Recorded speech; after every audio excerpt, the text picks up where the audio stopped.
Boat బోల్తా ఘటనపై Rajahmundry urban MLA Adireddy Srinivas స్పందించారు. మృతుల కుటుంబాలకు ప్రగాఢ సానుభూతిని తెలిపారు.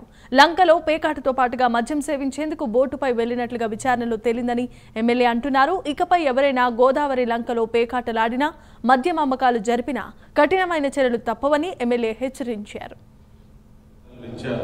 విజయవాడలో ఉండడం జరిగింది. నిన్న రాత్రి ఏదైతే సంఘటన జరిగిందో ఈ యొక్క మద్యం సేవించడానికి అలాగే ఇతరితర కార్యక్రమాలకి రాజమహేంద్రవరం ఆ ప్రాంతం అలాగే కొవ్వూరు ప్రాంతం నుంచి హ్యావ్లాక్ బ్రిడ్జ్ దగ్గర బ్రిడ్జ్ లంక దగ్గరికి వెళ్ళడం జరిగింది. మరి నిన్న డ్రై డే ఎలక్షన్ ఏదైతే ఉభయ గోదావరి జిల్లాల పట్టభద్రుల శాసన మండలి ఎన్నికల కౌంటింగ్ ప్రక్రియ జరుగుతా ఉన్న సందర్భంగా డ్రై డే. మరి ప్రత్యామ్నాయంగా ఏదైతే పోలీస్ ఒక సర్వేలెన్స్ గట్టిగా ఉండడంతో ప్రత్యామ్నాయంగా ఈ లంకలకి వెళ్ళడం జరిగింది.